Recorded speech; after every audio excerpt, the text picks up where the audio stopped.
Hello and welcome everyone. Welcome to OzByDrone. I'm Greg. And I'm John. Hi everybody. Great to have you with us here again. Great show coming up. Lots of great news. Great guest as usual. Lovely to see you again. Absolutely. And it's been an interesting week this week with a few things happening in the background. For example, the Autel Robotics CEO has resigned this week. Yep, I just heard he was there 7 weeks or so. Jumped in there. Look, sometimes these things happen. This new CEO is a big deal for a company. And if they're not the right fit, if they don't jump in, even as good as they might be, they don't blend with the company. Sometimes these things fall out. So I think it's kind of, from what I'm reading on social media, reasonably amicable. There was some things that they said in the Facebook post. Oh, there was a bump in the road, and we all got put on the pavement. So that's a nice way of expressing, good business. But let's see what happens. I mean, big things might happen with the right person in there. You never know. Maybe they've had some problems, but you can only speculate. Let's see what happens. The messaging that I'd heard is that there was some problems with someone that the mothership from China wanted out, and they wanted this person fired, and he said no, didn't want to fire him. And from that disagreement perspective, he was the CEO, but he didn't have the power that he needed because of the way that business is conducted when you've got a Chinese-owned company. These things tend to happen. Now, Autel, just by the way, the new Autel Dragonfish, most exciting aeroplane. And one of the things about the Dragonfish is it's a fixed-wing vertol aeroplane, quite advanced. And one wonders whether this Autel moving into this area and this high-tech part of drone technology will prompt perhaps other companies like DJI to produce a fixed-wing vertol as well. Who knows? Very exciting looking aircraft, though, and Autel been making some really good technological advances. So watch that space. Absolutely. And one other story at the moment, we've been looking at the DJI Mini SE is now finally available in America after announcing and releasing this internationally. They've now got it in the US, marketed as a camera you'd have lying around your house, meant to capture quick moments and memories, and selling for $300 US. Fantastic. Yeah. Okay. Wonder what's next around the pipeline. Let's quickly delve into that just for 2 seconds, because we were talking about it before. You think your date for the next DJI release is gone now? Okay, it has. One of the things that we know is that once an aircraft is finalised, so the engineering team signs off on the design. We've seen this sort of thing happen before. We know from our insiders, it takes about 2 months then for the production to start and get going. So even if, and we believe that the Mavic 3 hasn't been signed off yet. So we've got once that happens, we've got a 2-month wait. Now the earliest predictions would be Chinese New Year in January. So that's been moved out as well. We know that the Mavic 2 Pro has sort of pretty much run off a lot of shelves now. So there's a lot of depleted stock everywhere. So we know something's going to happen.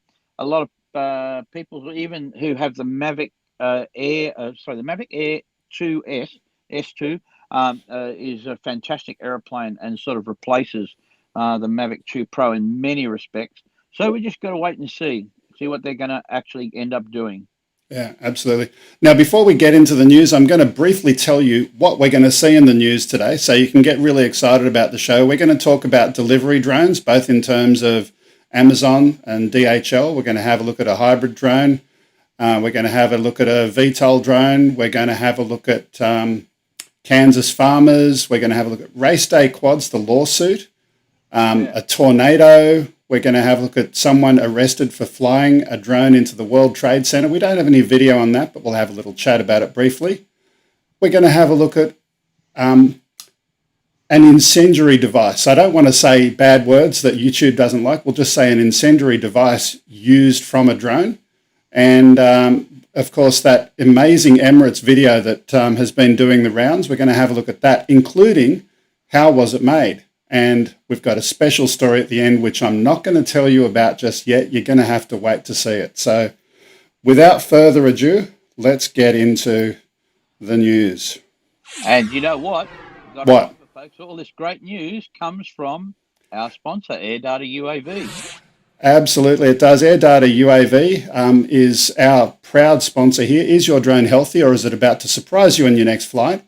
Don't wait to find out. Discover information under the hood and review the early signs of problems before you take off again. Use the discount code OzByDrone20 and you will get a 20% discount from your subscription. There is a link in the description. And of course, you can get free access without using any code. Just go and check it out. And as I said, the link is in the description for that. Our first story at the moment, though, is this one. So drone delivery, to deliver or not to deliver. Ooh, the title didn't come up on the screen. I'll go and fix that. I'll try it one more time. I can do a sign language version of it if you like. I'll fix it a little bit later. Let's just get on with it. Aerial shots have revealed a desolate sight for Amazon's drone delivery scheme, which was set to bring a new age of airborne deliveries.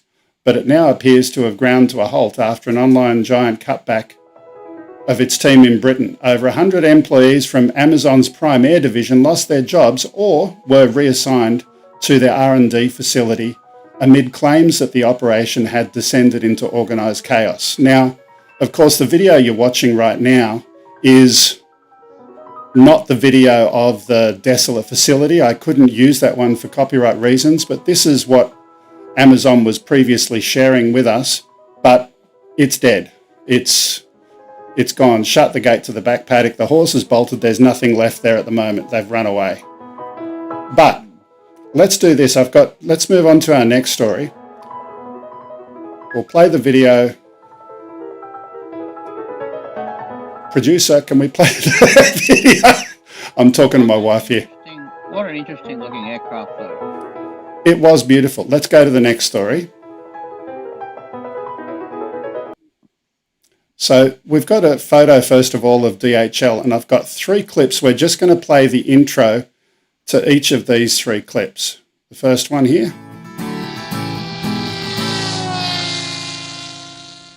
Another day, another delivery drone. This time, real-world point-to-point deliveries in European weather. Not only is this a good news story for DHL, but one for European RPA integration. And we'll play the next one.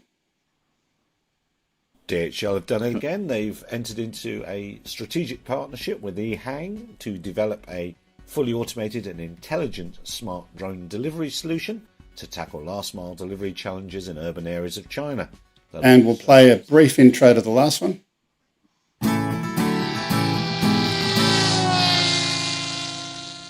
DHL have done it again. 2 years ago, I thought they stole UPS's thunder very nicely with their Parcel Copter 3. UPS had been making lots of noise, and then up popped DHL with news of real-world testing. Wow. Okay, so here's the point. We're going to stop the video there, come back to the studio and explain why did I have those 3 stories there, because realistically, DHL have failed to deliver. Alexander Edenhofer from DHL has advised that they are not continuing with the Parcelcopter project, which will bring to an end the Wingcopter medical delivery trial in Tanzania and the collaboration with EHang and all future drone delivery development. So having a look at these 2 stories together, we know that Amazon, it's over. We know that DHL, it's over. The question that I've got is drone delivery dead as a whole? John? I don't think in the long term it is. I think, the hype around drone delivery, we've had this since the beginning of getting into drones. You would have noticed, wow. And it was always going to be a pizza. I'm going to get a pizza delivered by a drone. Everybody laughed. But because it had an interest in the public eye, and it's a lot of marketing for companies. Now imagine you're marketing for DHL or Amazon, and you're sitting around with your buddies trying to work out marketing things. We want to be cutting edge. We want to show that our company is technologically advanced. What's the future? Now you can bet your life if a courier company says, wow, we're going to invest in drone technology, the others will as well. They won't want to be seen to be left behind. So now what's happened is we've seen what we've predicted is that the technology, regulations, beyond visual line of sight, all of the issues that come with the difficulty of drone deliveries has now become realised. So they've actually, and I'm going to be a little bit cold about this here, they've used their marketing for this now. all of those pretty airplanes and what the bang for buck has gone out of the marketing. To go to the next level and go to the serious level of en masse drone delivery is a whole nother level of commitment. And these companies might have the pockets to do it, but they don't necessarily are going to commit to something that's going to be very, very, hard to realize in the near term. So they'll move on. And they'll come back to it. I don't think it's dead. I think it's going to happen. But for now, they've expelled the hype. The pizza in a box delivered to your home. We've all heard that now. So what's next? Deliveries, So. I'm just saying from Mike Miller, we can still count on McDonald's to come through for us. And Lloyd, I'll fix those titles up in a couple of minutes, but at least McDonald's can deliver. Let's move on to our next story. And while that happens, I'll see if I can go and fix the title. So, John, once we start it, I'll let you get into it. Sure. Story number 2. And I would have a really flashy title, but just pretend it's there. Hybrid drone, it says. Although electric multi-copter drones have many potential applications, their 30-minute or less battery life limits their actual uses. The gas-electric HAMR, H-A-M-R, Hybrid Advanced Multi-Rotor is what the acronym comes from. It's manufactured by the Virginia-based Advanced Aircraft Company, and it's designed to address that limitation, offering flight times of up to 3.5 hours. And just out of interest, we're going to have someone from that company. They've agreed to come on the show in a few weeks, so watch out for that. Yeah, it's interesting. We can really almost combine these stories because a fully mature drone delivery company is going to have to embrace this kind of technology. Hydrogen-fueled and liquefied-fueled quadcopters and VTOLs have a lot of problems in terms of safety.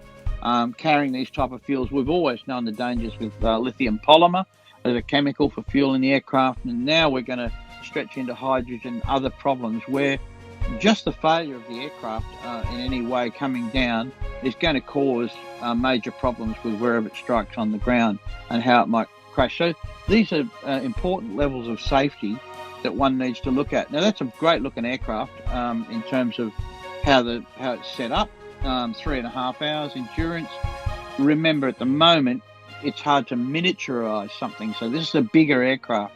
It's got to probably at this stage just lift the fuel and lift the way it's actually powering itself without trying to carry a pizza yet. But I can see this is another future. What you're looking at there is alternative power, VTOL, long range endurance, and this is where it's going to go. This is where our recreational drone usage and enjoyment is going to separate from what commercial operators will eventually build. You're really comparing a Cessna with a Boeing, not in size, of course, but in terms of where the technology is going to depart. So, yeah, it's interesting. I mean, I think that, smaller drones will still continue advancing technology, but hydrogen, combined fuels and alternative fuels are going to certainly come in. Pretty interesting stuff. I must admit, looking at the DHL stuff, I love the design of these things. I love seeing the way people come up with incredibly new flying machines. We would never have seen. The Wright brothers. If you go back and look at the Wright brothers, a great, well-designed aircraft with all sorts of innovation in it, pusher props. I mean, and canard design. The Wright brothers aircraft was really quite unique in what it was. And so, we're starting to see those days again where we're seeing unusual machines that fly. Well, it's exciting. Yeah, it'll be interesting to have a look at. Let's just do a quick test. Does the title work? No, it's still not working. It's sending from my machine, but not getting up on the screen. But Mike Miller said only highly intelligent and classy people can see the news titles and the king's clothes. Gee, thanks. Okay, let's move on. Now, I'll just get you to imagine the next title. It says VETAL, VTAL, tail-sitter drone, which is our next story. And this one, Cobra International, has expanded its development and manufacturing partnership with Thai unmanned aerial vehicle producer HG Robotics. In this latest collaboration, the team has developed a carbon fibre composite flying wing VTOL drone.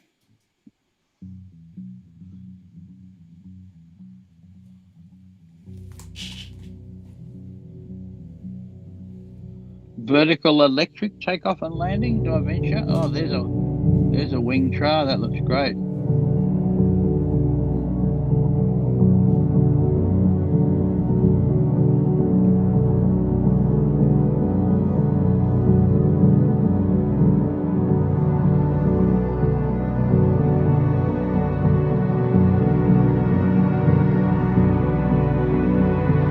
Good stuff.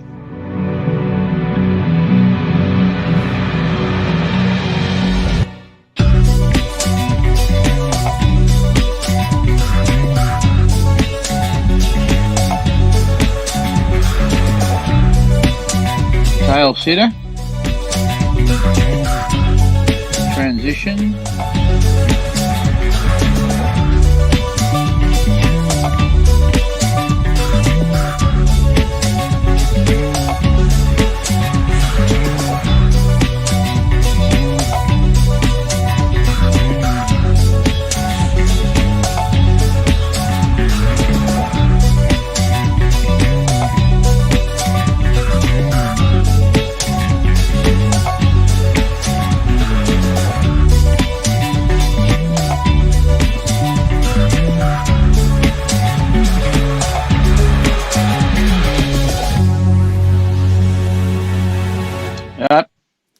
Looking good. Apologies for my absence. I was trying to fix the tech again, but it didn't work out. So no titles today. I'm going to jump in real quick here and try and keep Lloyd awake.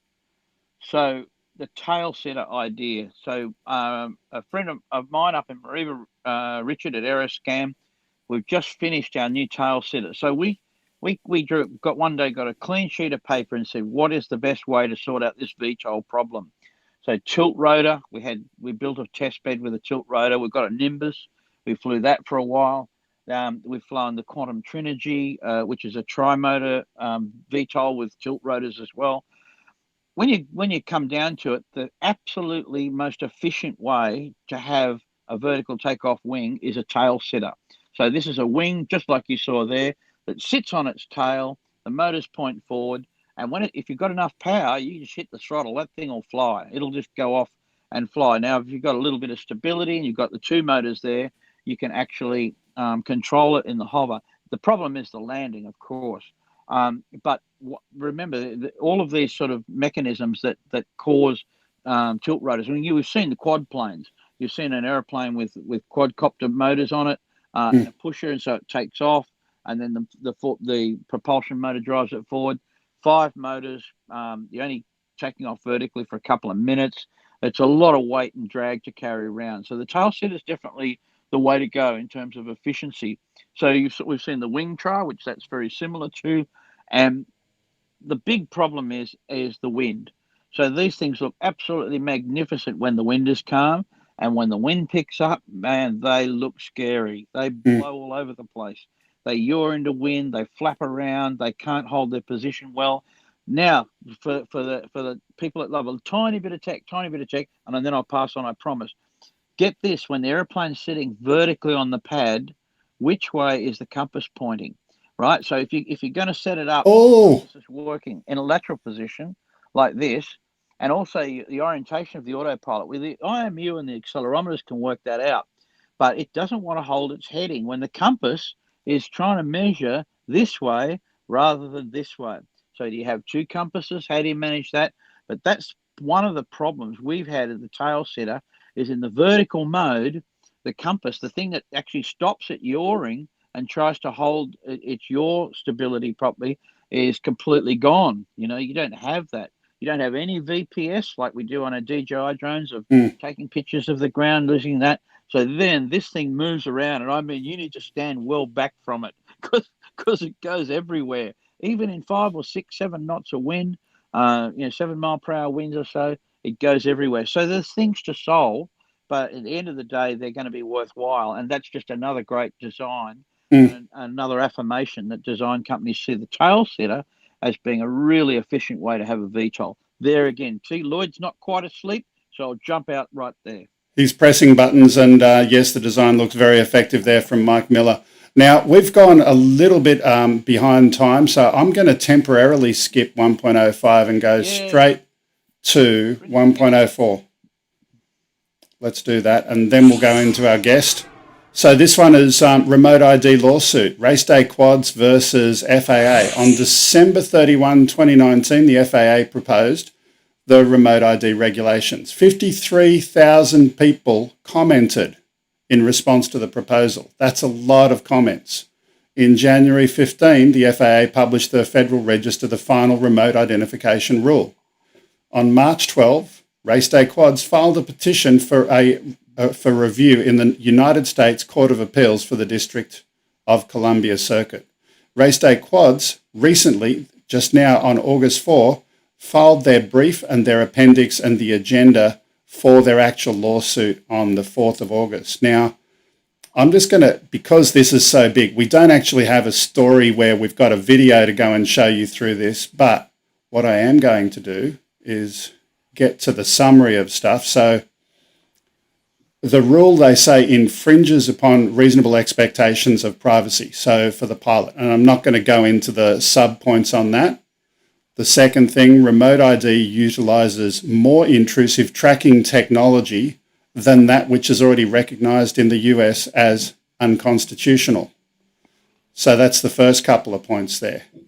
Then we go on to the fact that the FAA supposedly arbitrarily and capriciously either relied upon undisclosed ex parte communications or failed to consider relevant information and to explain or support changes in the final rule. So what all that means is they're talking to other people outside their own process to work out what they're going to do.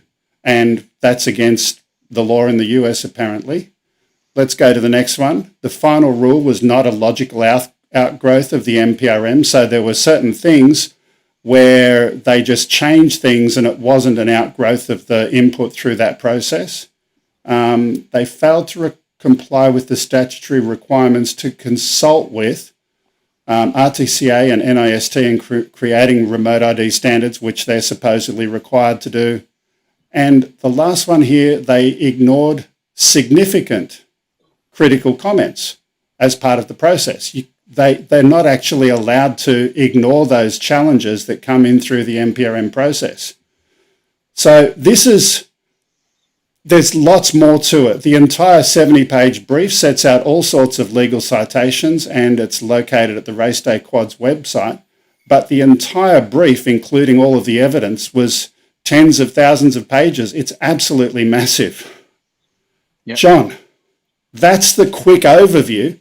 But, where do you think remote ID is going to land? Is there going to be a balance between pilot privacy and the requirements that people expect?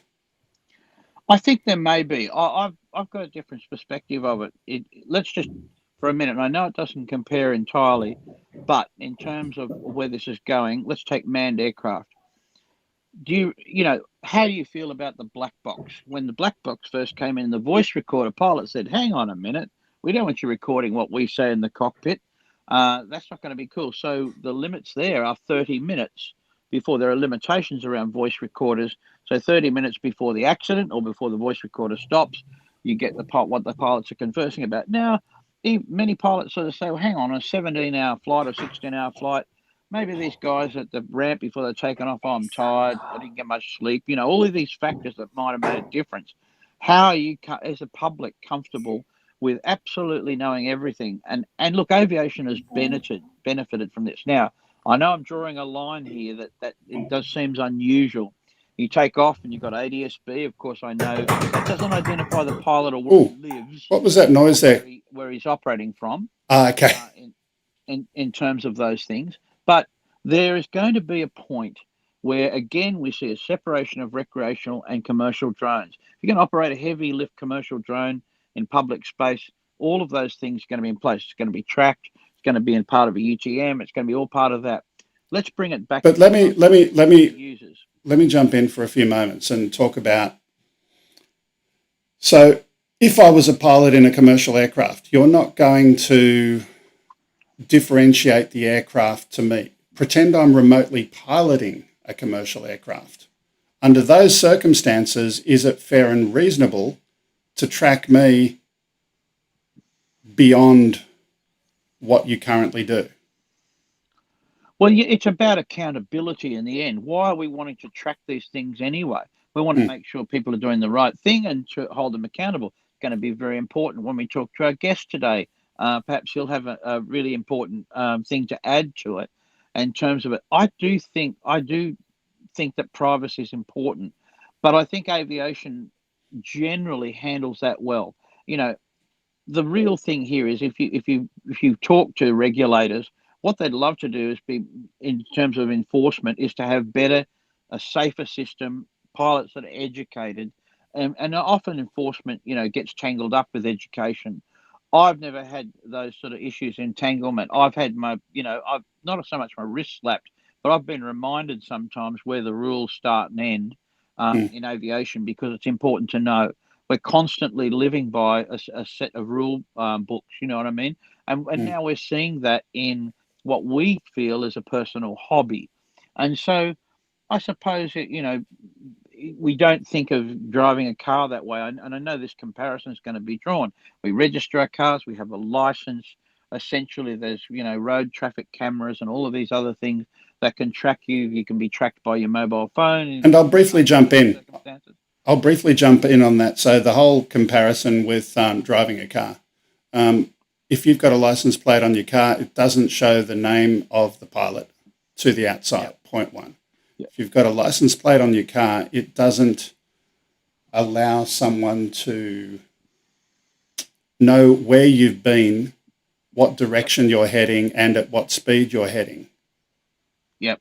That's something that comes externally from a law enforcement person who's going to get a radar gun and they're going to go and track that. But the problem that I see here is that in addition to legitimate law enforcement purposes is that there are going to be people who have nefarious purposes who are going to track. Now, let's pretend we take the drone delivery solution as an example. Just imagine right now they implemented remote ID and drone delivery was live. All of a sudden, UPS can go and track and monitor where every single DHL aircraft goes. They can know their business model, their distribution network, everything about them. And the difference is you can't do that with a truck, a DHL truck with a license plate. You can certainly do it between airlines. Qantas and Jetstar and all of those guys, their ADSB, their schedules, their landing time, absolutely everything is out there to open, so you can see where they fly. You can see, absolutely, there's nothing that is kept from. You absolutely can. You absolutely can. And I acknowledge that. But the FAA is actually publicly saying and trying to convince people as part of their argument that it's just like a license plate on a car. Their argument, yeah, well, that's what they're saying. They actually said that in a public consultation meeting. But see, I don't necessarily have a database that as a public citizen. Can I look up a license plate I see and see who the owner is? Where's that information kept? I don't think I can do that. I haven't tried that, but I don't think I can do it. I can't tell an owner of a vehicle. I can take the license plate down. I can go to law enforcement and I can say, this person in this car did this thing. They could find the registered owner, and then you've got to sign a stat declaration to say who was driving the car if you weren't driving it and you own the registration. There's a legal process. There's absolutely legislation in place to monitor that, but it's not open to everybody. This shouldn't be open to everybody. And that's what I'm getting at. That's the piece of the puzzle that I and Race Day Quads and many others are not liking. But let's get someone from America on our screen right now. We've got a guest who's waiting in the wings, who has his own legal challenges and problems with law enforcement and flying a drone. Welcome, Jason Harrison. Thank you. Thanks for having me. Yeah, Jason, you are coming to us from MyDrone, or is it MyDrone or MyDrones? I'm trying to remember. So it's actually, the name of the organization is Michigan Coalition of Drone Operators, but our email address just ends in mydrone.org. Yeah, okay. So tell me about your background in drone flying. When did you get started? Before we get into the legal stuff, your background as a flyer. So I started flying just a few months after the original Mavic was released. So about 4 years ago, I think. I looked at the Phantoms, at the drones. I thought, boy, I should probably have one of those. And the guy I worked with says, "Hey, you should see this drone over here. It's called a Mavic." And I watched a video of that, and I thought, yeah, I got to have one of those. So, Okay. And what other aircraft have you owned and flown, and do you do it recreationally or commercially? so I have my Part 107. I don't make a lot of money flying drones for myself. I have a YouTube channel, and it's monetized, but it's a very small amount of money. But I'm also a career fireman, and I helped to develop a drone program for the fire department. And then down there we have our primary big drone. We're getting some So audio clipping on the internet connection to you at the moment. Let's just hope that clears up. Let's try again. Are you there? yes. Okay. And your picture is frozen. It's always the way. I tell you what, let's get you to disconnect from the rendezvous window, or just refresh your web browser window, and that should bring you back in a couple of moments, and see how that goes. We've got John here picking his nose in the meantime. I did that before. By the way, John, just a quick comment to you. Your audio level relative to Grumpy and our guest is very, very low. I don't know which version of Rendezvous you've got, but if you've got a setting to bring your mic up, that would be really cool. Okay, we'll fix that. Yep. We've certainly lost Jason for a second. We've still lost him. I've got a black screen from him at the moment. So, Jason, try it one more time. Refresh your browser window, and hopefully it'll come back looking good. There we go. Nothing there yet. So, John, can you tap dance while we're waiting? Yeah. I'd love tap dancing, but last time I broke my arm because I fell into the sink. There's always a sound effect for that one. That one there. I'm interested to hear what Jason's got to say about his work with the fire department, because I think, we talked about that last week. If you're in a job, think about how you might be able to use your hobby within your job. He's obviously taken that to another level. Yeah. Which sounds great. So I'm just going to say to our guest, At this point, we keep getting a black screen up from you. If you want to try and reboot your device and hopefully come back, and hopefully we'll see you on screen. We'll disconnect you from this end. Before we do, though, $10 super chat from Wayne King. Hi, Greg, John, and Lloyd. Enjoying lockdown. Yeah. Great. Thanks, Wayne. Yeah, lockdown. While we're waiting for our guest to come back, John, do you want to just point your camera out to your lockdown Here's window? My lockdown world at the moment. See if the light will adjust. There we go. Yeah. So, it's a beautiful day outside on the boat. I'll be doing some flying later, for sure. And it's been wonderful. Actually, I probably should do a little bit more flying during lockdown because I got the advantage. But yeah, for those of you that are in Sydney, we're hurting pretty bad at the moment. Most of New South Wales is having a terrible time with this COVID stuff. So hoping that's over soon. And just a quick message for Jason, if you're listening in the background and someone could type it in chat, try typing a different name into Rendezvous as well. Sometimes if you type in a different name, it'll kind of do a new connection. That'll make it easier for us to get you in. And sorry, John? Did I mention, Greg, seeing we've had a couple of crashes today. Did I mention that I crashed last week? No. Now, I wasn't going to talk about this on the open public forum, but I thought maybe my mistake can help someone. So, we were doing a photogrammetry job, and there was rising terrain around. Now, usually, my offside of the chief pilot, Tom, says, Dad, take the drone up, take it for a long wander down, without the photogrammetry, without the automation, have a look at your heights and so forth. And, me thinking, no, I'm kind of pretty confident. I was confident to start with, and that was the problem. I didn't follow the procedure. So when we were on a photogrammetry mission, I was looking at the trees and I'm thinking, those trees look a little bit closer than I thought they would be. And, I said it a couple of times. And then Tom said, well, call it, pull it back home. Let's have a talk about it. Don't keep flying if you've got any concerns. Now, that's the point where I should have stopped flying. However, seconds later, the aircraft is on the end of a photogrammetry run. It turns around. Of course, the obstacle avoidance is not helping, and I clipped a tree, and it wasn't good. It was not good. That's why I'm replacing the bottom shell and landing legs. I didn't do too much damage to the aircraft, but you know what? There was a couple of points there where and we talked about before. I didn't follow procedure. I didn't do what I usually do. I had concerns, and I didn't land the aircraft and fix it. And boy, for an old timer like me, that's dumb. It's just dumb. And to do it in. We'll just re-add our guest there. That's even dumber. You know, like if you really want to know what's dumb, it's actually making those kind of mistakes in front of the boss. Anyway, it looks like we got Jason back. So there's my confession. Just before we finish with the confession, can I just ask, John, was part of the confession, as well as talking about all of that, the communication during the flight? If you put an equation of this and compare it to co-pilot and pilot roles and responsibilities in communication. Absolutely. So Tom, even though he was the chief pilot, I was pilot flying. He was still pilot in command, and he actually said to me at one point, you know, you can call it. Now, at that particular point, my job was to listen, you know, that's why you have an observer. That's why you have someone. If you're going to say, no, I'm right, and not even consider what your observer's saying, you may as well not have them there.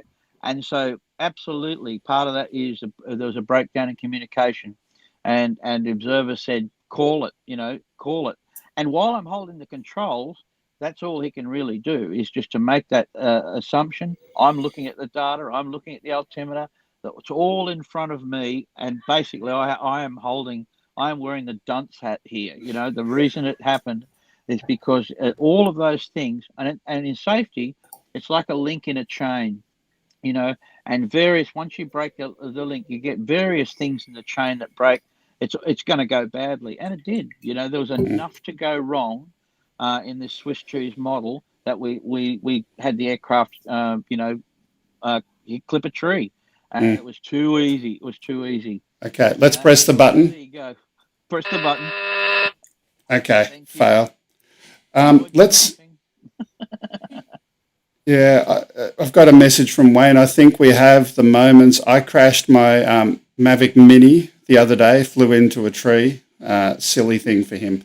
But all of that aside, let's now try and get back to our guest. And this is take 2, Jason Harrison. Welcome. Thank you for having me. Okay. So let's try again.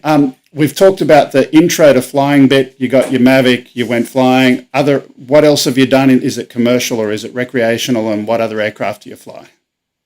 Yeah, so personally, I just fly I have a couple, I guess. But Mavic 2 Pro is what I fly most of the time, and not really commercially. I have my Part 107, and I do monetize my YouTube videos, is really why I got my Part 107. But after I got a drone, I'm a career fireman, and after I got a drone, I started seeing all these things at work that I thought would be better if we had a drone available. And so got to help start a drone program for the department. And then we started with kind of a not very expensive drone to prove the model. And then we bought a fancy Matrice and all the fancy thermal camera and zoom camera and things. And then now we're actually expanding that so that I don't want to take up too much time, but essentially Michigan is starting organization so that if you're a fire department or in the emergency medical services and you need a drone, say to look for a missing kid, and you don't have one, there's one phone number you can call, and that will get you professional drone teams sent to your location free of charge. Okay.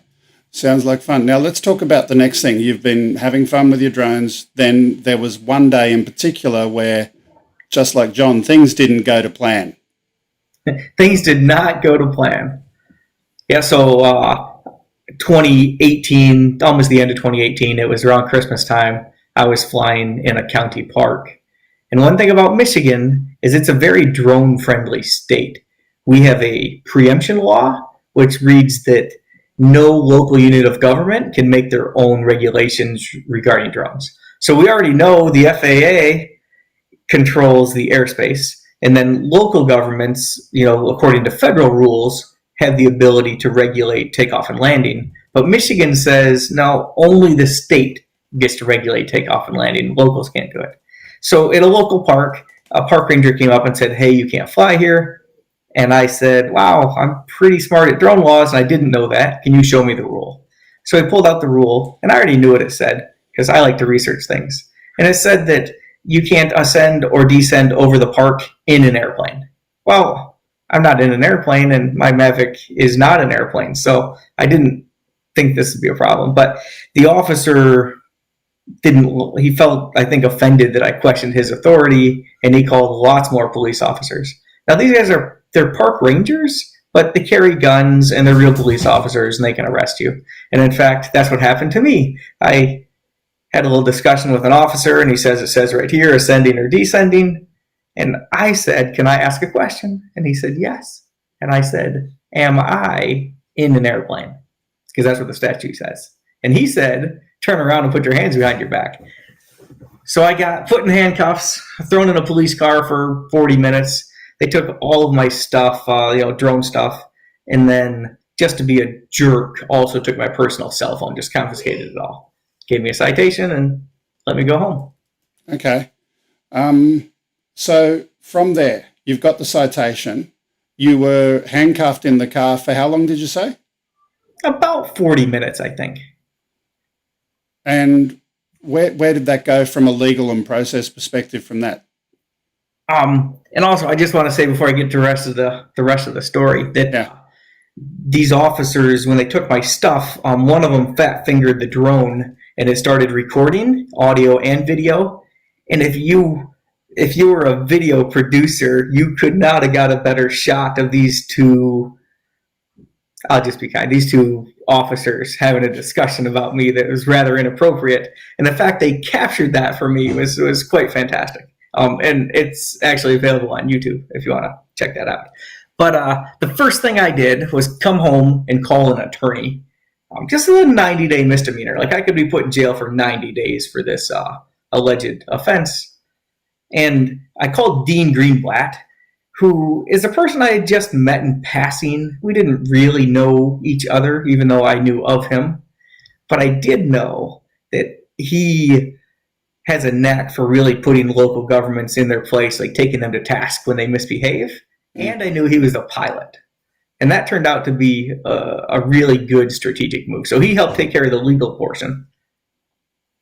And then during that time, Genesee County decided they would double down, because it turns out in the end, the prosecutor just dropped the charges because the statute read that you can't ascend or descend over the park in an airplane. And of course, I'm not in an airplane. So in the meantime, they wrote a new statute to say you can't fly drones in Genesee County parks. It was very specific.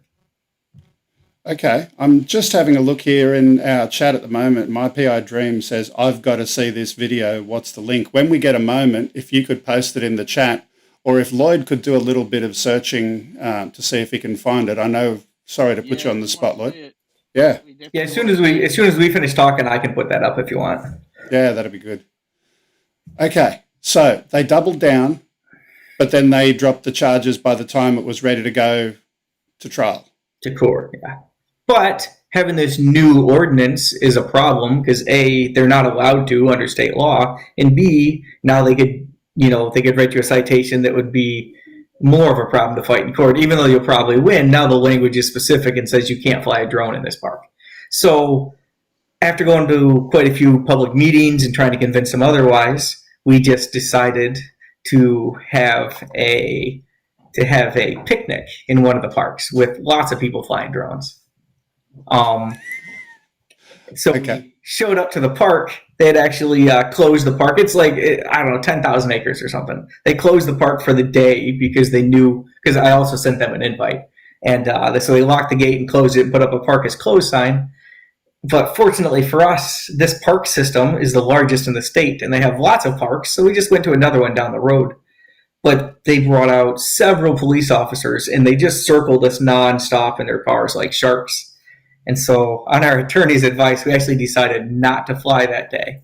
And that was the day that we decided to start the organization, to start Michigan Coalition of Drone Operators, and decided it would be a great idea to, instead of me or one of us getting taken to court by the county for violating a law, instead we made the chief of the park police and the director of the park go to court and stand in front of a judge and explain to the judge why they think they don't need to follow state law. So they were the defendants in your civil action? Yes. And they lost. Okay. How long did that trial take? We'll come to John in just a second. How long did that trial take? I feel like we might have filed in the spring, and it took until the end of the year. So about 8 or 9 months, I believe. And That's right. And the time that was actually in front of the court was a day, 2 days? Very short. I thought, in my mind, it seems simple enough, like we just go to one hearing and be done. But I want to say maybe it was 3 or 4 total hearings with a bunch of time in between. Because I'm not all that familiar with the court process, but you go to court, they have some discussion, and then the judge says, all right, I want both you guys to write a bunch of briefs or documents on these questions we have here. Mm-hmm. So, if there's a question, you write your side, and we'll come back in a month or 2 and talk about it. Okay. John, you've got something you want to ask there? Absolutely. So just to go back and clarify something, Jason, the law said that you cannot ascend or descend over the drone in an aircraft. If it had said you cannot descend or climb or ascend an aircraft, that would be different, wouldn't it? So we're really focusing down on here whether you were in the aircraft or not, because obviously drones are an aircraft. And so was that the point of difference in the law? Not precisely. So I'll say yes and no. So if it had been worded differently to say, the other option you provided, while that local ordinance may appear to say you can't fly drones here, state law trumps the local ordinance, in that state law reads that you can't, as a municipality, enact or enforce any drone rules. Yeah, right. So even if they have a specific rule that says you can't fly a drone here, state law says your rule's invalid. Yeah, okay. So we've covered this in recent weeks, haven't we, Greg, where we're looking at some unification of laws, across the states and local government and councils, because, as I say, the FAA controls the airspace. If you'd taken off outside of the park, that would have been different in terms of the airspace above the park. We've got rules here about parks and national parks too. So it's problematic. I mean, you're trailblazing here a bit for us here, because this is exactly what has to happen. This is the way that law enforcement is going to learn and have more guidance about it. With respect even to the officers that had a problem with on a day, they thought they knew what the law was. They thought they were enforcing the law. And obviously, you knew more about it than they did, which obviously upset them, in that case. But we really need some clarity here around these laws. Do you feel that the exercise now is, and your organisation is building some clarity for local law enforcement about how this works, or are they just going to, shrug their shoulders and say, well, here's another wacky group? No, so the way it works now is, because of the judge's order, Genesee County is bound by that. So there's no municipality in Genesee County that would dare go against the judge's order and try to regulate drones. But because this is the lowest level of court, it's only binding in that county, in that jurisdiction. To get the opportunity to have a precedent-setting case that would bound the entire state would require going to the Court of Appeals. And in this case, since Genesee County lost, they had the option to appeal, but they chose not to. However, there's a new court case, and I have a letter I'll read here in a minute, and I believe that whoever loses the first round here in this new Ottawa County case, that there will be an appeal. Okay. Sorry. So have you alerted Ken to any of this? Is Ken up to speed? Or you may not even know our mate Ken, who now is got a representative voice in the FAA. as well. Ken Herron. Yeah, of course. So have you talked to Ken about it? I have not, but Ryan, who I think was on this show recently, he was just on Ken's show the other day. So Yeah. Okay, cool. So just for your information, recently Ken is now, I think today, attending the first FAA roundtable for drone operators as a representative talking to the FAA. So getting you in touch with Ken might be something we can talk about a little bit later. Let me ask you a quick question. The video that you mentioned before, and we've had one of the people get the link titled "Arrested for Flying a Drone, Genesee County, Michigan." How long is that video, and is that something we could bring up now quickly? Is that too long, or it's too long? No, that I got one that's like 20 minutes long, I think. Yeah, maybe the guy in the background can just scroll till he gets to the part where the arrest happens or the two officers are talking. Yeah. I don't know if I have I'm not sure if I have a short version, and it'd take me a few minutes to find it. So I'll tell you what I'll do. I'll go and bring that video up on the screen over there, and we'll do some fast forwarding, but I'll put you and John together on the screen for a quick little natter, and keep yourselves entertained, and I'll be back in a moment. All right. Was putting that video up a case of poking the bear, Jason? In this one, did anything come from that? So I'll be honest, I did not post the video right away. Because honestly, I work with a lot of police officers, and I didn't think this really showed them in the best light.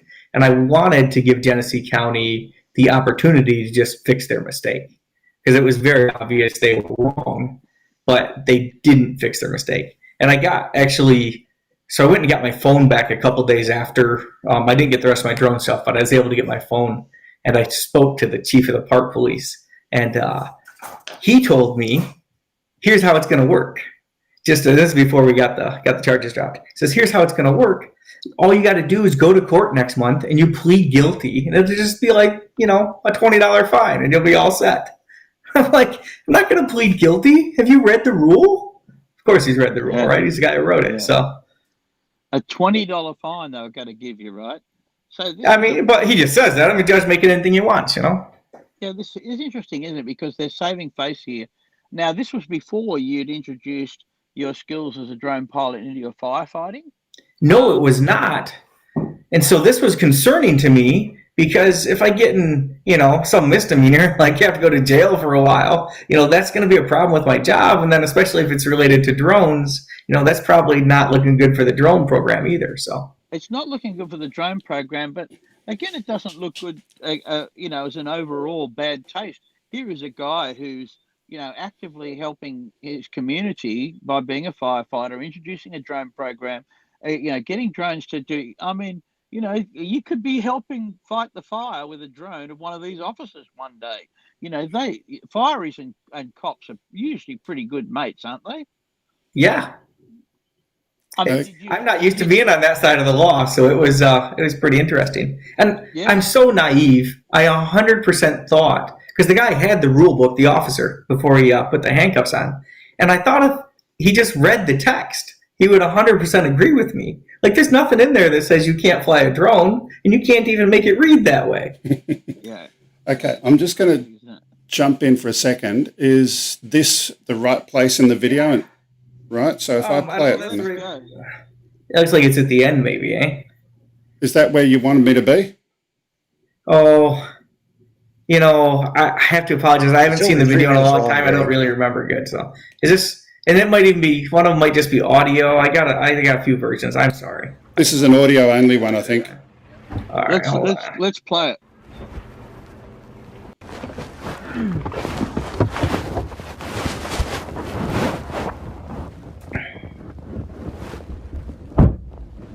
Is this the one you were thinking of? Yeah, but so back this up to the beginning, to the very beginning. It starts out, it's worth listening to for a couple of minutes. Oh, maybe, yep, right there, yep. Yeah, some kind of random guy. Yeah, we don't allow drones in our park system. We do have a place up Genesee Road near Lake. It's like an airstrip type thing Gotcha. is the only ones that we allow drones to fly. Gotcha. That's interesting. I'm pretty smart when it comes to drone laws. I didn't really know it's illegal to fly here. Yep, yep. Can you- No parks. Can you tell me where that's written at?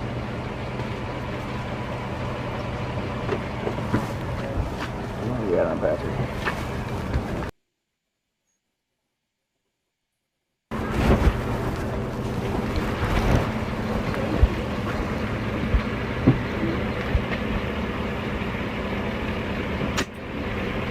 Right there, that covers that too. How's it going? Any ascent or descent. So, Hey, like, can I ask you a question? yeah, Am I in an airplane? it's the same thing. Wait, It's the hold same- on. Okay, you want to I don't argue with argue. me, or do you want to? We're not going to sit here and argue about it. Okay. That's the rules. But it's not. Read the rules. Hey, no. what it says. Okay, do you want a ticket? If you're gonna write me a ticket, what's it Okay, gonna say? okay. Bust out your ID. Break out your ID. Am I being detained or am I free to go? No, you're going to get a ticket. Am I being detained? Yeah, you're being detained. Okay. Put your hands behind your back. Okay, we'll pause it there and come back to the studio. So, yeah, it's definitely, as you said, ascent or descent and in an aircraft. And I pulled up the other one and I copied it on my phone. I got to figure out how to send that over to you from my phone to the comment here in a second. But Yeah, check. I was really surprised. I didn't expect any of this. Yeah, of course. I really don't think you're provoking anything there at all. You know, the way you're conducting yourself seemed reasonable to me. I don't think anyone would argue with that. You were handcuffed, man, in short space of time. You know, that's a bit of a concern. Yeah, apologies. My producer has just stepped out of the room. She's got called about some COVID-related stuff in the middle of the show, and the health department's wanting to speak to her.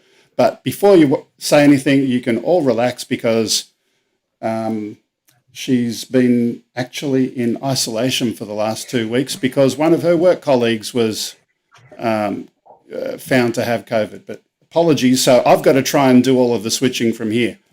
Now, All right. so with all of that, I shared the link, which you probably don't want to.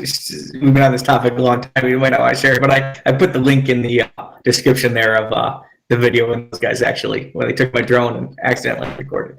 So I knew the cops were coming. An employee at the park, just a couple minutes before the officer showed up, came over and said, I didn't know he was an employee at the time, but he came over and said, you can't fly drones here, you know, it's against the law or whatever. And I called the cops and they'll be here in a minute. So because of that, I started recording on my Apple Watch, which is how I got the audio from that first video there. So, okay. So I'm just looking back into the chat at the moment. Have you put that in the Jacuzzi Bus Guy, by the way, is my my YouTube account. Yeah. And apologies for that. For some reason, Nightbot's gone and put last week's guest in there. We'll go and post that in a couple of minutes. I don't really care about that. Yeah. Have you managed to find it? Can you post that link into the live chat? Oh, I think I did, but hold on a second. Let's try it again.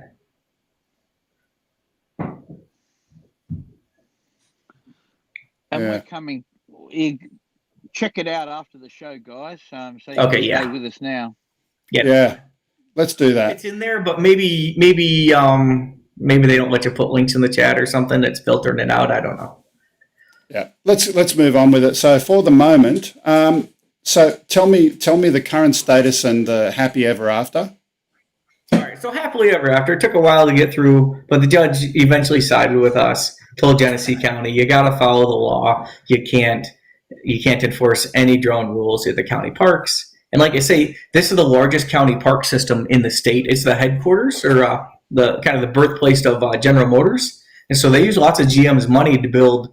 I think there's over 100 parks they have in the county that they built over all the years. And it's a really nice place to fly drones. So. Okay. Any last questions from you or from Lloyd? John or Lloyd? No, I think that's great. I mean, I want to check out the video for sure. And you know, look, thanks, Jason. You know, I know it's a terrible thing to have to go through and all of the things that you do, but in many ways, this is what's going to get some, as I said, get some clarity around this for us. You know, so that none of us want to be lawbreakers. You know, that's the thing. You don't want to be doing it, But when you've got to stand up and say, look, I'm not breaking the law, and then 3 minutes later you're in handcuffs, I got to think about, how you might handle that situation in future, particularly when you're flying safely. All of us go to a lot of trouble to fly safely, away from people and to do our due diligence there, but boy, that really, it's a sobering reminder for us how far we've got to go with this, really. Yeah, And absolutely. hopefully we have enough time we can talk about the upcoming case, because we have another one we're doing now. So Go straight into that. Let's hear that, because we are short I'd like to on hear time, that. but we wouldn't want to leave without hearing that. all right, so that's really why I came today, was to talk about that. But so this is Ottawa County, which is the west side of the state, which is quite a ways away from me. But they have an ordinance which prohibits the operation of unmanned aircraft at any county park. Michigan, as we talked about, has a preemption law which says they can't do that. And I'll read the law real quick. It's MCL 259.305. And it reads in pertinent part, except as expressly authorized by statute, a political subdivision shall not enact or enforce an ordinance or resolution that regulates the ownership or operation of unmanned aircraft, or otherwise engage in the regulation of the ownership or operation of unmanned aircraft. And so what happened is our attorney found they had this statute. He emailed them about it, and where most municipalities say, hey, we're sorry, we'll take steps to fix it, this county council wrote back this letter here, which is real nice. It says, while we never want to encourage litigation, if you or your organization chooses to sue Ottawa County for its limited restrictions over its properties only, we look forward to setting the record straight and obtaining the appropriate circuit court and court of appeals decisions, or using Ottawa County's and its allies' clout in the legislature after getting the impetus to make legislative changes in the unlikely event a court decision on the legislation did not run in our favor. We will not rest if drones in our parks are allowed to harass or endanger our peaceful visitors. So, which is attorney speak for "come at me, bro." Yeah, that's exactly right. And boy, they're going up against the state, right? That's what they're going to be fighting against. Yeah. And that they must be. So will it pass from your hands into a fight between the state legislature and the county legislature? Well, that's not how it works. It's going to be up to our organization, Michigan Coalition of Drone Operators, to handle this in court. So we'll go round one in circuit court in Ottawa County, and likely whoever loses that is going to choose to appeal. And once this goes to the Court of Appeals, what happens is it's not the legislature suing them. It has to be an individual or a group who's going to take them to court and say, hey, look. Yeah, sorry. Yeah, go on. That letter's pretty interesting. Obviously, they've made the assumption that you're going to continue to harass people with your drone. Oh, yes. I mean, the language of it is somewhat perplexing. And this goes back to some of the things that we've talked about before, where people have got a perception of drones and drone operators trying to harass people, trying to invade people's privacy. I mean, we've done that test video a long time ago where we said, right, we're going to fly 30 meters diagonally up from someone, find out what you can actually see, and you couldn't even make out the face of the person. Yes, cameras are getting better and zoom capabilities, but at a high level, people's paranoia about drones has been fed by the media and a small bunch of people who are, trying to vilify us. This is another level, Greg. We're talking about legislature here. We're talking about government and rulemaking, about not even public perception. This is where it needs to be sorted out, because the public doesn't have any guidance. Once this plays out, and obviously, the message is there that we're not lawbreakers, the public is going to understand that. Maybe they'll demand more, from the local county legislature, but that not if they can't legislate against it. It's going to be a battle. Yeah, but John, is the legislature being influenced by the public perception? Well, yeah, I suppose in a sense, this is where it comes from. You get when you've got to start voting people in, all they have to do is to, the process. I mean, I'm going to go into government and I'm going to outlaw drones completely, vote for me, and then I go in and start putting, this is the way our democracy works. And yet, we've seen this happen before, and then all of a sudden, the stifling of the technology. So, they're saying, hang on a second. This is like saying, and we had this situation before, banning cameras on mobile phones. Who's going to stand up and say no? That mobile phones will be used for people for illegal purposes, photographing people and recording people. Invasion of privacy. Let's not have them. Now we've all got one, and as it played out, we all actually would hate to have it taken off us. We don't want to lose that right and that privilege. So I don't know. I'm interested, but this is an interesting case. Where next, Jason? What's the timeline for this? Well, because history repeats itself, Ottawa County wasn't satisfied with just having a drone ordinance that banned drones from parks, so they just doubled down and just in July, like maybe 2 weeks ago, passed a new ordinance which now has greater criminal penalties attached to it and bans flying drones pretty much on all county properties, not just parks, and goes way further and is going to get the photography people all upset because they ban taking photos of any people in a park or any government employees or anybody on government property or in government buildings, as well as doing any sort of recording, whether with it's a drone or not. And they're not going to have a good time in court. Judges get really, really persnickety when it comes to the First Amendment and the Fourth Amendment. And here Can I we just have the right to video people in public. You have no reasonable expectation of privacy. So.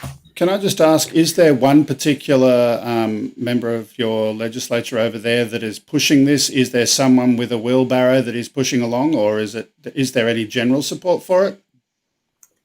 As far as I know, now this is the other side of the state from where I am. It's just a county, and so I don't know who the person is, but it appears to me that generally this happens because there's one person who's kind of got an agenda, and then they are able to really get people to follow along. Yeah. Quick scenario, Jason. You're engaged as a 107 operator to conduct a photogrammetry of the park. They're going to do some development of the park itself, and they need drone footage, and they need inspection of the light fittings and the infrastructure, and drones do this job well. We're doing it all the time. We work with council, local communities to use drones to help them with their development and planning of the area. So how does that work? If they banned it wholeheartedly, you can't fly at all, or can an operator conduct a commercial operation for the local county for those purposes? How does that work? Well, two ways. First of all, the law does allow somebody to get a permit to operate a drone in the parks or on the properties. We did a Freedom of Information Act request because they've had this law for many years. And so we asked how many permits have they issued thus far? And the answer is 0. So you could legally, if they needed, drone work, they could get you a permit. But the other thing is, if you're working for municipality, oftentimes they can choose to disregard their own rules because who's going to enforce it? The only person who can enforce it is their county attorney. And so, if you're doing work for the county, they're, even if it's technically against the law, they're not, that's not going to be a problem for them. It might be interesting to do a Freedom of Information request. How many drones are owned by county or county employees? And second part, how many flights have been executed by the county or county employees for commercial purposes? I think that sounds like a Freedom of Information Act request that they should be submitted. Yeah, absolutely. Look, we've had a great time talking to you, and I tell you what, at the end of the show, we're going to go through the remainder of a few news stories, and if you want to hang around, we can continue nattering and maybe have a... Actually, let's do this now. If any of our viewers want to throw any questions up on the screen, Grumpy can go and put them up. Right now, I've got Mike Miller making a comment. The last one was, "This is so unconstitutional." which is absolutely correct. Comment from my PI Dream, I think Art's flying style has fed the public's paranoia of drone operators. Yeah, okay. Yeah, look, I think, Greg, in future, we can chat about this after the show, but I mean, I think we should follow this. I think it'd be really, if Jason, if you'll agree, we'd love to have a catch up and know how this plays out. I think it's really, really important. And, we'd support your organisation, anything we can do to help promote your organisation and what it's doing. Let us know, because this is, this is important for us all around the world. We are having just the same problems everywhere. And I think it does need to be talked about, and we need to get it sorted. So thanks for putting all that effort into starting the group. And to, you've got the experience, and also as a firefighter, as a 107 operator, you stand, as a licensed pilot, and using in public service and benefiting the community. What your skills are used to provide that benefit. And this, where it starts and stops, we use the excuse to train. Often we're going to fly in a recreational park. We get the paperwork ready to talk about training, and we've got a legitimate reason as part of our 107 license to conduct training and regular assessment and proficiency. So, there's always a way around it for us here in doing that, and we just show them the paperwork. We're doing proficiency flights, but we shouldn't have to do that. We should be able to have a freedom to fly recreationally in there. But so that's my 2 cents towards the end here. I don't know what you think, Lloyd. I'd love to hear this play out. Well, yeah, I want to hear how it turns out, and also I was kind of curious because are they going to ban?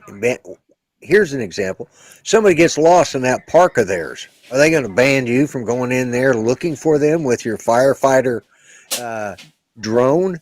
I don't think so, and I think that's they obviously have not thought past the end of their nose when they came up with this silly rule, Yeah.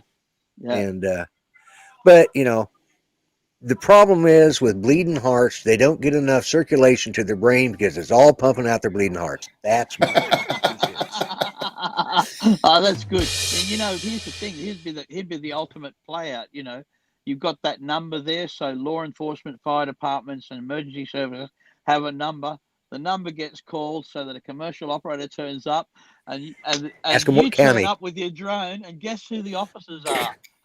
That's what I was thinking. That would be. Oh boy! The drone. Yeah. Full circle. Hello again. That's the full circle. That's where, as you say, Lloyd, people don't think past their nose. And think about that, saying, this could be really helpful one day, and will be, and we know that's coming. We absolutely know that's going to happen. Oh, yeah, yeah. So let me just briefly review some of the comments here. GoFab Vids, we need Jason in Australia for an ambassador for drone rights. We've 100%. Dino Pilot, Jason is a fantastic ambassador for drone rights. And a question from Alexis, were there any, and I'll just paraphrase, discipline given to the officers who put you through this ordeal? What was the outcome for them? That's a great question. I did not do a FOIA request on that, but I feel like these officers 100% had the backing of their boss, so I find it very unlikely that there would have been any disciplinary action there. Yeah, I mean, surely they would have a policy relating to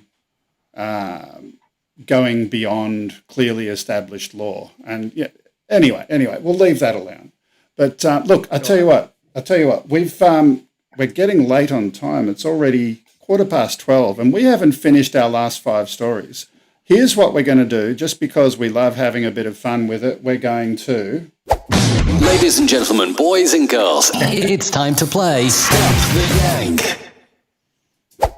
Ladies and gentlemen, boys and girls, it's time to play Stop the Gang. Me neither. Okay, it's done that twice, and there we go. We're going to turn that audio down, and the good news is you guys can't hear the audio that's in the background today. We've got a few changes. My wife can't hear it either, and she's unhappy. I can hear it. It's okay. But we're going to play Stump the Yank. Oh, boy. There we go. All right. So for those who may be first-time viewers to OzByDrone, we like to have a little bit of fun. And the goal here is we give some Aussie trivia with a little bit of humour, some questions to our guests, and ask them stuff that everyone in Australia should know. And the funny part about it is that it's Lloyd that actually asked the questions, and he's not Australian. Fun. Australian. I'm an honorary Australian. Yeah, He is. yeah, that's He it. is honorary. He is an honorary Australian. So what do you got for us today, Lloyd? Oh, I've been going through because I use so many of these. So, but have you watched this show before, Jason? Only one show, the show with Ryan. Oh, well, okay. He did pretty good on well. this, by the way. He did well. Yeah. Yes. Yeah. Okay. What is a dunny? What's a dunny? A can of beer. A dunny. D-U-N-N-Y. Is it a can of beer? Is it an animal that you'll find in the outback? Or is it an outhouse? Oh. I'm going with Ryan's strategy, and I'm going to go with alcohol. I'm going to say it's a can of beer. But my second answer is an outhouse, because I want it to be that one. But I'm going to go with can of It beer. is an outhouse, yes, yes. Yeah. Don't drink a Yeah. dunny, mate. It won't be any good for Yeah, you. don't no. That's not good. So do we give you a right or a wrong for that? Because you kind of gave both answers. No, I got it wrong, because I really He went got with, it wrong, I went with but beer. Yeah. Yeah. Okay. What is fairy floss? Is that something liberal politicians wear in their hair in Australia? Is it a special, very sweet mixed drink? Because we know they like their alcohol. Or is it cotton candy? Ooh, I'm going with cotton candy. Yeah, you got it. Okay. You got it. Yeah. Okay. 1 for 1. 1 for 1. Let's see. I'm trying to find, like I said, I'm trying to do some different ones than what I usually ask. So, Yeah, they're two different. yeah. Okay. 1 from John, just to fill in some time. While Lloyd, John, you go. Yeah. Lloyd's brain cells are still working. Yeah. Yeah. Barely. What is the term avogo mean? Is that too easy? Avogo? Is it something that involves an avocado? Is it a fruit? Is it a beer? Or is it encouraging someone to do something? Oh, that right there, you want to like have a go at it, right? Oh, yeah. Like, yeah. Avogo, yeah. Yeah. Too easy. I mean, we jump wheels together like we call places. Wheelabarraback is a very outback place, or Billy Kick a Tin Along is another place. So yeah, I was going in that direction. And then there's Upper Come Back to West. Yeah. Yeah. I'm going to go with a classic. What is a bogan? Is that a beer? Is it the capital city of New South Wales?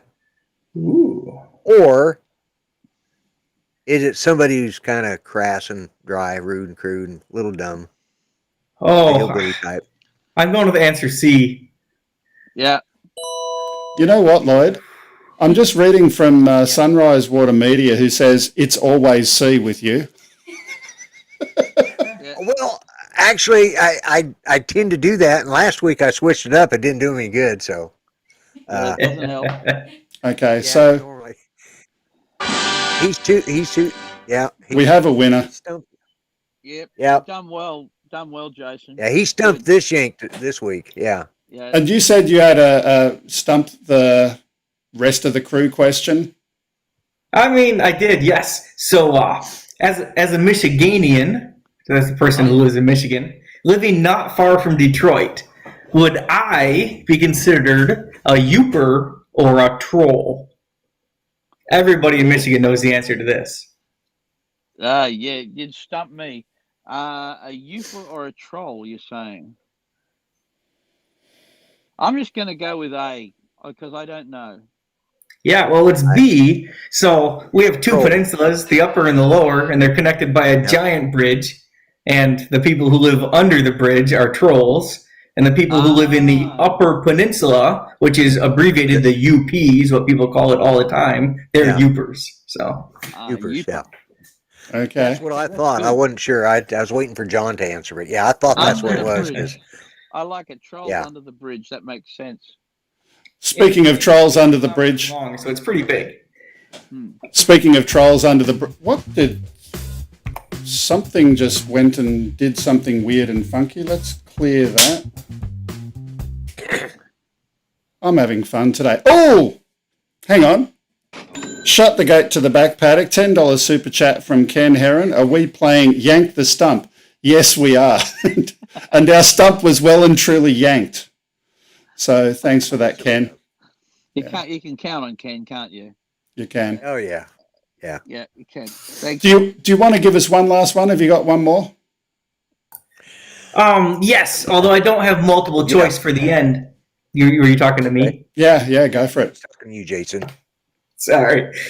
If my wife sends me to McDonald's to get her a pop, what is that? Soft drink. Soft drink. A soft drink, yes. Soft drink. Yes, Yeah. soft drink.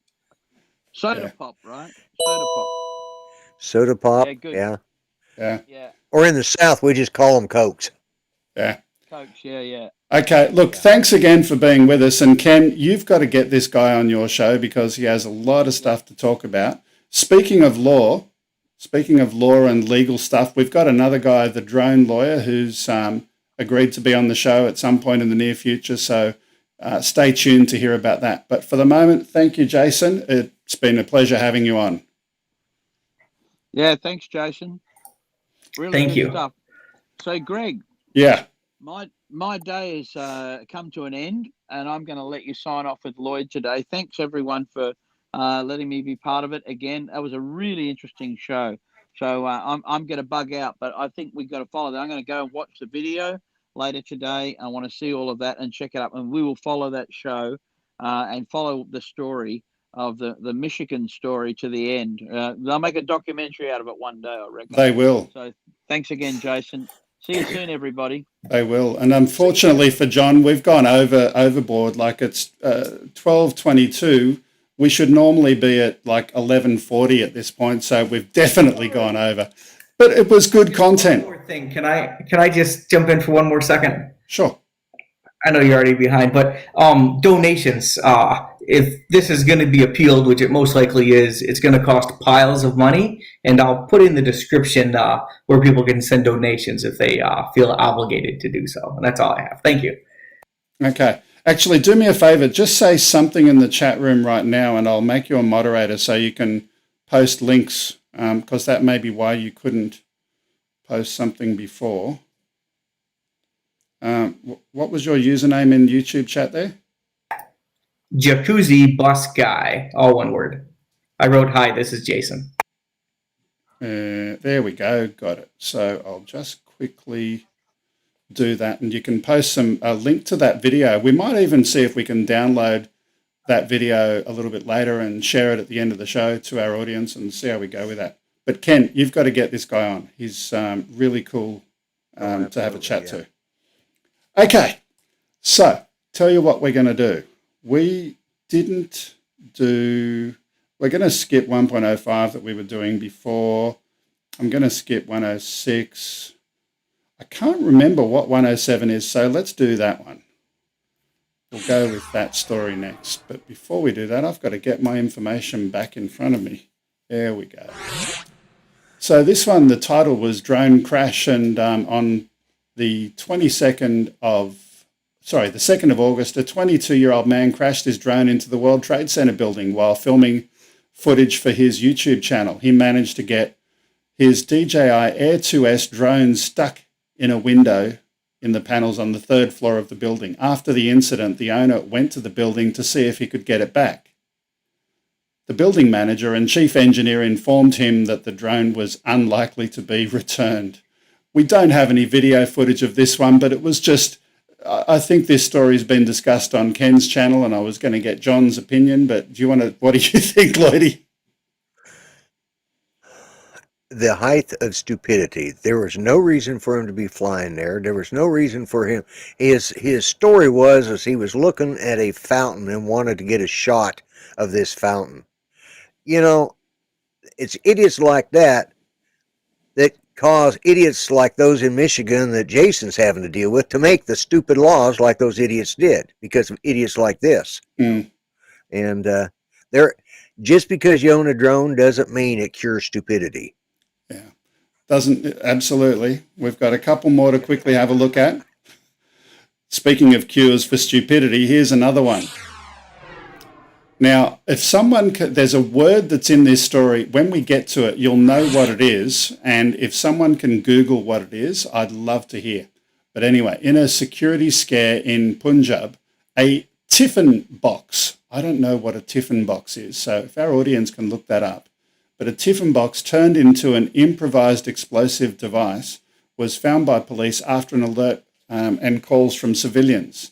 DGP Dinka Gupta said that the first call came from a sarpanch, whatever that is in India, who heard a drone and something falling on the intervening night of August 7th and 8th. After searches were launched, some more intel led to the discovery of a bag with the tiffin bomb, 5 hand grenades, 100 pounds of 9mm pistol inside, bullets inside, and the Pakistan-backed terrorists had unsuccessfully tried to target the Indian Air Force station in Jammu with explosives dropped by drones.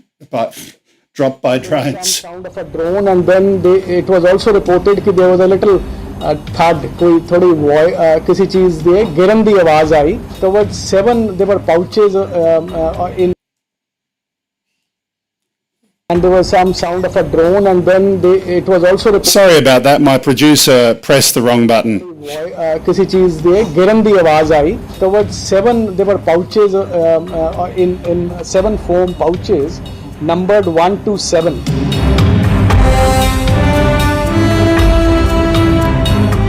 So this is, what is a tiffin box, first of all, and secondly, why on earth is this happening in?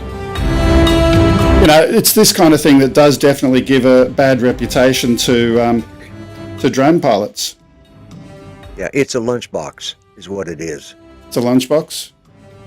Yeah, it's anywhere they make them out of metal, or you get the plastic ones that have the sections divided up to put your fruits and vegetables. They make them out of the plastic resealable types.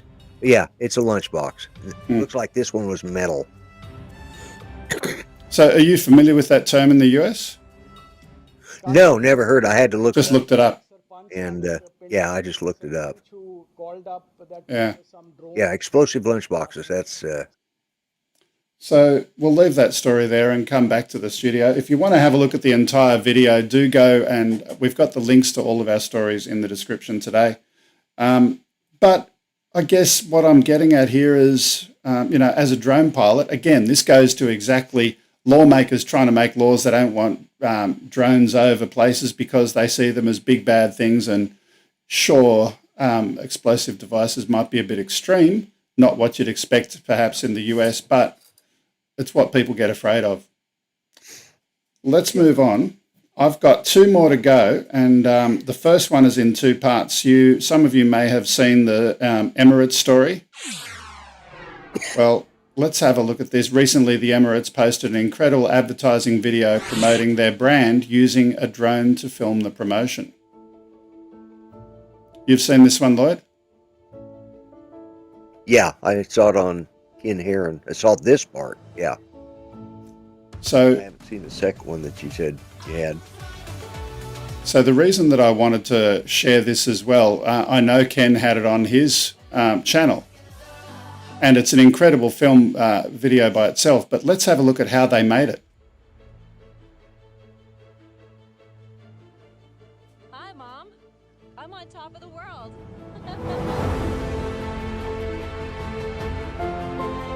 Yeah, this is.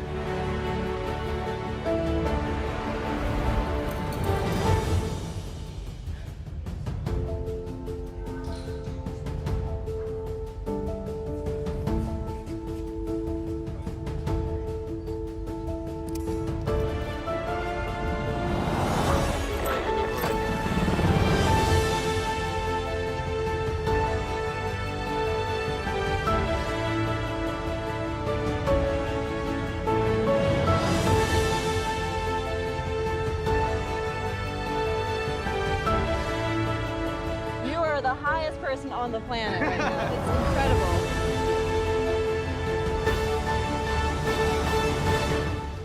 Now, that is some really good marketing from Emirates.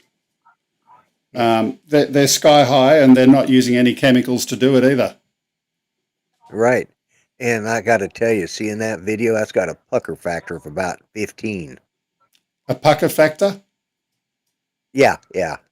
Because of the wind? Every time I see, no, because every time I see that shot, my backside puckers up really tight.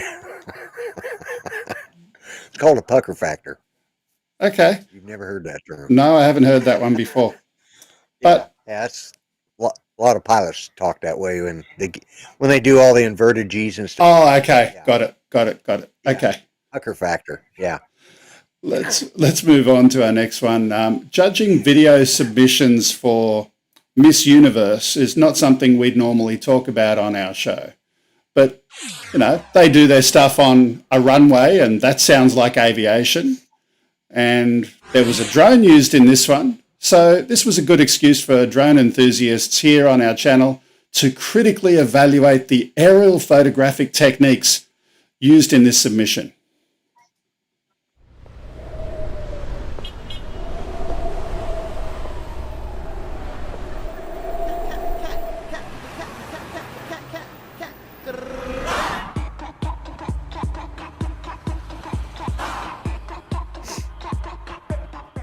Now, to be really blunt, my wife is Filipino and I saw Philippines, and before I'd even had a look at the content here, I said, yeah, let's get that on the show. And then I thought it was her in the video, and I'm thinking... Suck up. Oh, yeah, baby. My wife is there on the runway. Suck up. But it is filmed with a drone, so it fits in with our theme for the show. Yes, I really would prefer closed captioning, though. It's hard to see things as well. Like kind of closed caption can't. There we go. Getting a little closed caption. Okay, so we have reached the end of the show. We did skip a few stories, and Ken is rolling on the floor laughing. Don't hit the cranes, lol. Sphincter says what? Yeah.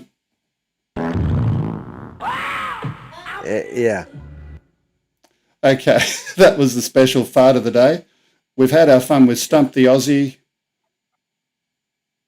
Just having a look at a few more comments. Alexis saying that girl has nerves of steel. I don't care if she was a skydiver or not. Wowzers. Yeah, yeah. She wore a dress so... She wore a dress so we didn't see the pee going down her leg, says Mike Miller. Yeah. Okay. Look, it's been wonderful watching the show today, and we definitely do need to close caption that video if we do it again. But thanks for being part of our show today, Grumps. Thanks, audience, for being part of the show. And before we finish, I do have to say OzByDrone News is supported by NoLimitDrones. Do you feel like your drone is weighed down by chains when you're out flying? Take the chains off and fly without limitations. Check out NoLimitDrones for more information. Okay, I don't do it as good as Ken. So sue me. Well, it sounds like elevator commentary.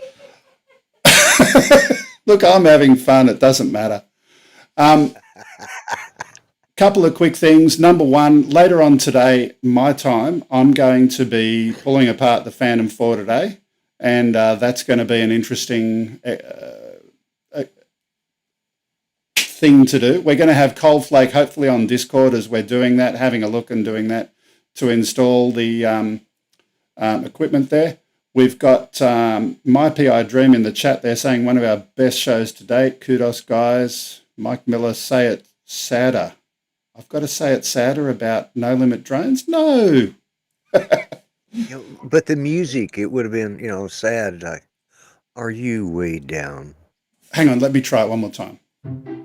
Okay. Do you feel like your drone is weighed down by chains when you're flying?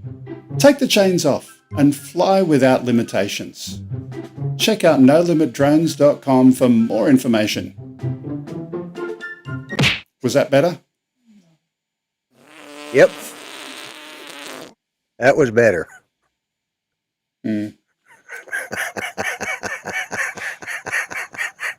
Okay. So we've reached the end of the show. The quick announcements that we normally do at the end of the show are as follows. Number one, if you want to get in touch and send us a video, send it to upload@gregkuhnert.com. If you would like to follow us on social media, there's some places you can do that. At OzByDrone on Twitter, Twitch, Facebook, Twitter, all sorts of places.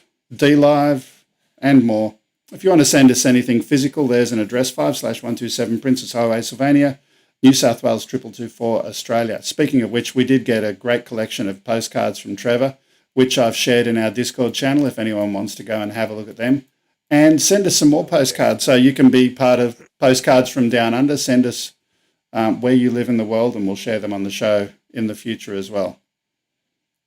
Okay, our guest, let's ask you if you've got any last words that you want to share before we disappear today.